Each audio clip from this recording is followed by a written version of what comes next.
ఆంధ్రప్రదేశ్ ప్రభుత్వం ముఖ్యమంత్రి చంద్రబాబు నాయుడు ఒక కీలక నిర్ణయం తీసుకున్నారు. వైసీపీ అధికారంలో ఉన్నప్పుడు 3 లక్షల మంది అరాచకవాదులు వాలంటీర్లు ఉండేవాళ్ళు. ప్రతి 50 మందికి ఒక కాపలా పెట్టారు కాబట్టి ఆ 50 మంది పరిధిలో ఒక 6-7 పెన్షన్లు ఉండేవి. ఉదయాన్నే 5 గంటలుగా వచ్చి తలుపు తన్ని మరీ ఇచ్చేవాళ్ళట. అవ్వా తాత పిన్ని అంటూ 5 గంటలకే. ఇప్పుడైతే ఒక అరగంట లేట్ అవుతుందంట, అందువల్ల ఇబ్బంది పడుతున్నారు జనం.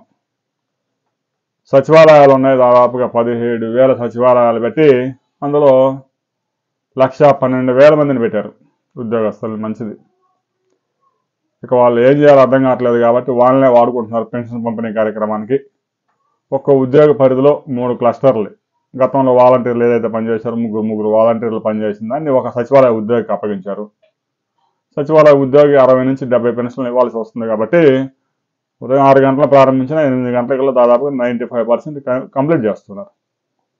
అయితే చాలామంది ఒక ప్రాంతంలో పెన్షన్ రాపించుకొని ఎక్కడో ఉపాధి కోసం వలస వెళ్ళిన వాళ్ళు కొంతమంది రకరకాల కారణాలతో అక్కడ ఉండడం లేదు. వీరందరికీ వాలంటీర్లు మేమే తీసుకెళ్ళి ఇచ్చామని చెప్పి గతంలో సోషల్ మీడియాలో కూడా పెద్ద ఎత్తున ప్రచారం చేస్తున్నారు. ఎక్కడో బెంగళూరులో ఉంటే అంటే బెంగళూరు వెళ్ళి వాలంటీరు పెన్షన్ ఇచ్చేస్తామంట.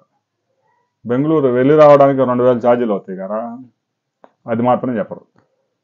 ఇక తాజాగా ప్రతి ఇంటికి క్రెడెన్షియల్స్ ఇచ్చారు. లొకేషన్స్ ఐడెంటిఫై అవుతాయి. ఎక్కడో ఒకసారి కూర్చొని మీరు అందరూ వస్తే నేను పెన్షన్లు ఇస్తానంటే కుదరదు.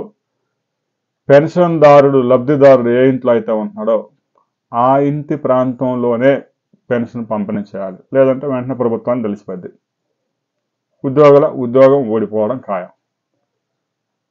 ఉదయం 8 గంటలకి 1వ తేదీ 95% అయిపోవాలి. 2వ తేదీ కల్లా పూర్తిగా 100% పెన్షన్లు పంపిణీ జరగాలి. అది కూడా ఇంటి లోపల కానీ ఇంటి ముందు కానీ ఇవ్వాలి. అంతేగాని ఇష్టం వచ్చినట్టు ఒకసారి కూర్చొని మీరంతా రండి అవ్వదు.